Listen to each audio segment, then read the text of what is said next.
क्रूस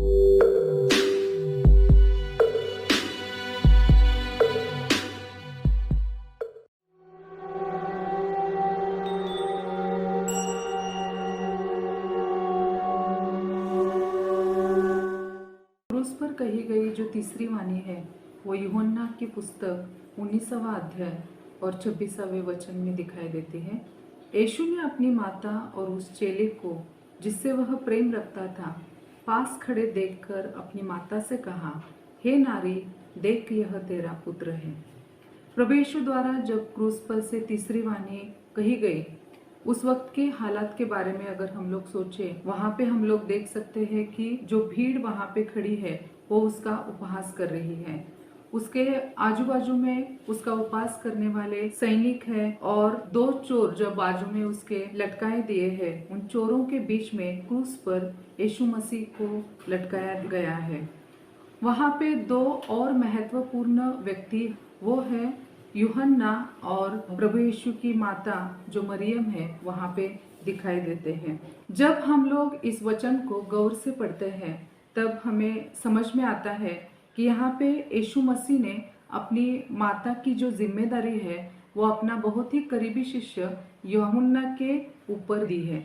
जब हम लोग इसके बारे में सोचते हैं तब हमें समझ में आता है कि प्रभु यीशु ने यूहन्ना को क्यों ये जिम्मेदारी सौंपी है। तो हम लोगों को ये उत्तर मिलता है कि यूहन्ना जो है वो प्रभु यीशु मसीह का करीबी शिष्य था और वो जिस वक्त यीशु को उसकी ज़रूरत थी उस वक्त वो उपलब्ध हुआ था और इसलिए यीशु मसीह ने उसके ऊपर अपनी माँ की जिम्मेदारी सौंपी है। यहाँ पर हम लोग देख सकते हैं कि यीशु मसीह को जो सैनिक है उन्होंने उसे पकड़ कर रखा है और उस पर गंभीर आरोप लगाए हैं और उसकी जांच पड़ताल चल रही थी। और तभी जो उसके सारे शिष्य थे उनको पता चला कि अगर हम लोग अभी यीशु मसीह के साथ पाए गए तो क्या होगा कि हमको भी कठिन परिस्थिति से हमको गुजरना पड़ेगा। और उनको पता था कि अभी इसके बाद क्या होगा कि यीशु मसीह को बहुत ही बेरहमी से मारा जाएगा और इसलिए वो जो शिष्य थे, भले ही वो यीशु के बहुत ही करीबी शिष्य थे, यीशु के साथ वो लोग रहते थे, लेकिन वो भी अभी डरे हुए हमें पाए गए हैं। और यहाँ पे हम लोग देख सकते हैं कि वो जो लोग हैं यीशु मसीह के शिष्य है वो अपना जो नाम है वो यीशु मसीह के साथ नहीं जोड़ना चाहते थे और इसलिए जब उन्होंने देखा कि अभी यीशु मसीह को यहाँ पे मार दिया जाएगा तो वो लोग सब भागकर कहीं पे छिपे हुए हैं। यूहन्ना एक इकलौता शिष्य था कि उसने जब यीशु को क्रूस पर लटकाया गया है उस वक्त भी वो वहां पे मौजूद था। अगर वो खुद के बारे में सोचकर वहां से कहीं पे भाग जा सकता था, कहीं पे छिप जा सकता था, लेकिन उसने अपने खुद के बारे में बिल्कुल भी नहीं सोचा और वो यीशु मसीह के लिए उसकी जरूरत थी तब वो वहां पे उपलब्ध था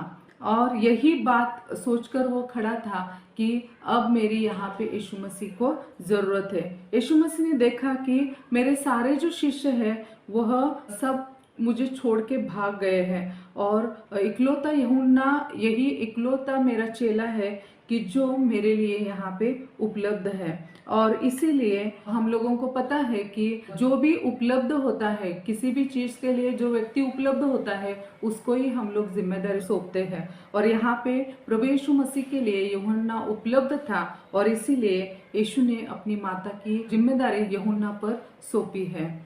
पवित्र शास्त्र में ऐसे बहुत सारे लोग थे जो परमेश्वर के लिए उपलब्ध हुए और उन पर परमेश्वर ने अपनी जो काम की जिम्मेदारी है वो जिम्मेदारी सौंपी है।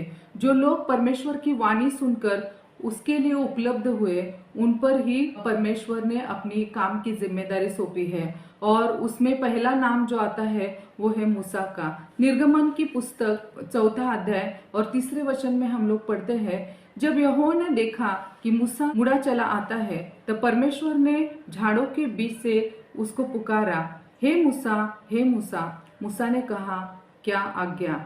यहाँ पे हम लोग पढ़ते हैं कि यहोवा ने मूसा को एक विशिष्ट उद्देश्य के लिए बुलाया है।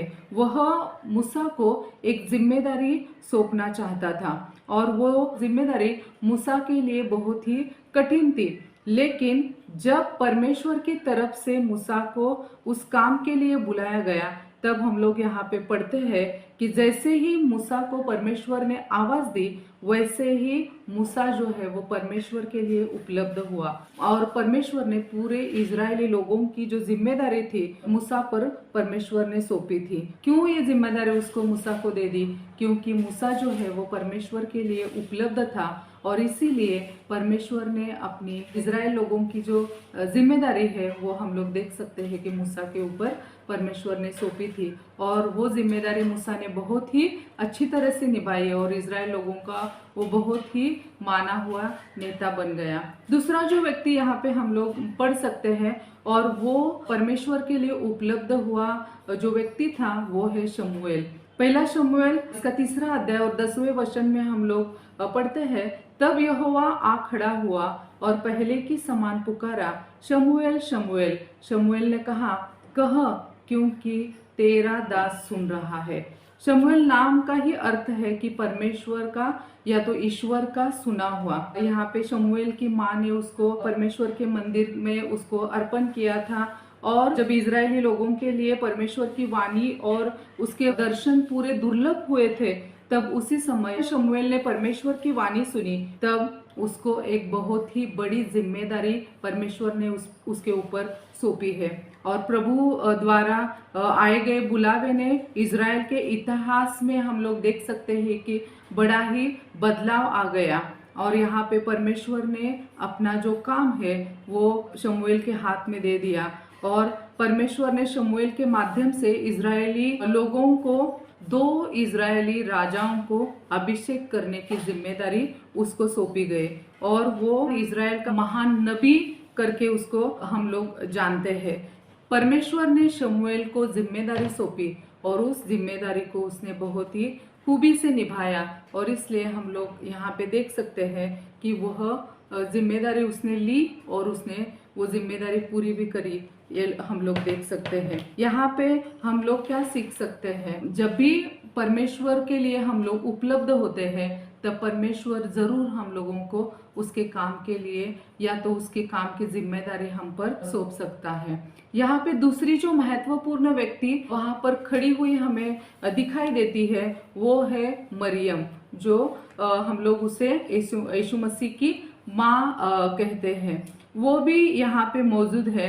मरियम को समझ में आया कि मेरे बेटे के साथ हमेशा रहने वाले जो शिष्य है वो शिष्य जिस पर यीशु मसीह का पूरा विश्वास था, जो दिन रात यीशु मसीह के साथ बहुत साल से रहते आ रहे हैं और मरियम को पता चला कि वो सारे शिष्य जो है जब मेरे बेटे को उनकी जरूरत है तब वो सब भागकर कहीं पे छिप गए हैं और उसको ये भी पता था कि यीशु मसीह के जो भाई बहन है उन्होंने अब तक उस पर विश्वास भी नहीं किया है और इसलिए वो भी यहाँ पे पाए नहीं जाते, वो भी यहाँ पे मौजूद नहीं है। मरियम को पता था कि यीशु मसीह के पूरे सेवकाई में उसने बहुत सारे लोगों को चंगाई दे दी है, बहुत सारे लोगों को उसने मदद की है और वही ये लोग हैं जो यरूशलेम में विजय प्रवेश के समय उसका जय जयकार कर रहे थे। लेकिन वो लोग जो उसका जय जयकार कर रहे थे वो भी उसके खिलाफ हो चुके हैं। मरियम ने विचार किया होगा जिस हालात में मेरा बेटा अभी यहाँ पे है उस हालात में मुझे उसका साथ देना है, यह सोचकर मरियम ने यीशु मसीह के पास खड़े रहने का सोचा और इसीलिए हम लोग यहाँ पे देख सकते हैं कि वो अपनी माता होने का फर्ज यहाँ पे निभा रही है। यीशु मसीह के लिए वहां पर वो उपलब्ध है। आज यीशु मसीह क्रूस पर नहीं है, आज वो हमें वहां पे नहीं मिलता, लेकिन वो क्या चाहता है? वो चाहता है कि दुनिया में ऐसे अनेक सारे बच्चे हैं जिनको अपने मदद की जरूरत है, क्योंकि मत्ती उसका 25वां अध्याय और 40 वचन में हम लोग पढ़ सकते हैं कि मैं तुमसे सत्य कह रहा हूँ, जब कभी तुमने मेरे भोले भाले भाइयों से किसी एक के लिए कुछ भी किया तो वह तुमने मेरे लिए किया। क्या हम इस माध्यम से जिनको हमारी ज़रूरत है, जो लोग ज़रूरतमंद हैं, जिन लोगों को कुछ भी सहारा, कोई भी सहारा इस दुनिया में नहीं है, उनके लिए क्या हम उपलब्ध होना चाहते हैं? जब हम लोग उनके लिए उपलब्ध होंगे, तब यहाँ पे परमेश्वर कहता है कि जो भी कुछ आप लोग उनके लिए करेंगे वो सब ऐसा होगा कि वो सब आप मेरे लिए कर रहे हैं। उनके माध्यम से हम लोग किसके लिए ये सारी चीज़ें करेंगे? परमेश्वर के लिए करेंगे। और अगर हम लोग परमेश्वर के इस काम के लिए उपलब्ध होंगे, तब ज़रूर परमेश्वर हमारी मदद करेगा। परमेश्वर के लिए अगर हम लोग उपलब्ध होते हैं, तो ज़रूर परमेश्वर भी हमारे साथ रहेगा और वो जो जिम्मेदारी हम पर सौंपी है, वो जिम्मेदारी पूरी करने के लिए हमें हमारी सहायता करेगा। जब मूसा ने परमेश्वर के लिए उपलब्ध होने का सोचा, हम लोगों ने सीखा, जब मूसा ने परमेश्वर की वाणी सुनी, तो पूरे इजरायली लोगों का नेतृत्व जो है वो उस पर सौंपा गया और उसके माध्यम से इजरायली लोगों को मिस्री लोगों के अत्याचार से बचाने को, वहां से बाहर निकालने के लिए जो जिम्मेदारी थी वो मूसा के ऊपर यहाँ पे परमेश्वर ने सौंपी। जब शमूएल को परमेश्वर ने पुकारा, तो शमूएल जो है वो परमेश्वर के लिए उपलब्ध हुआ। परमेश्वर ने शमूएल को इजराइल के जो महान राजा जो परमेश्वर ने दिए, उनको चुनने की, उनको अभिषेक करने की जो जिम्मेदारी थी, वो शमूएल के ऊपर यहाँ पे सौंपी गई। हम लोगों ने देखा। तीसरी जो व्यक्ति के बारे में हमने सोचा वो है यूहन्ना। यहाँ पे हम लोग देख सकते हैं कि यीशु मसीह ने अपनी माता की जो महत्वपूर्ण जिम्मेदारी है वो यूहन्ना के ऊपर सौंपी। क्या हम लोग परमेश्वर के लिए उपलब्ध होना चाहते हैं? अगर इसका उत्तर हाँ है, तो जरूर परमेश्वर मूसा की तरह, शमूएल की तरह, यूहन्ना की तरह और मरियम की तरह हम पर भी वो जिम्मेदारी देगा, हम पर भी वो जिम्मेदारी सौंपेगा। लेकिन हम लोगों को पहले क्या करना है? हम लोगों को पहले उसके लिए उपलब्ध होना चाहिए, उसकी वाणी सुननी चाहिए हमें। और जब हम लोग उसके लिए उपलब्ध होंगे, तो ज़रूर वो भी हमें इन लोगों की तरह जिम्मेदारी सौंपेगा।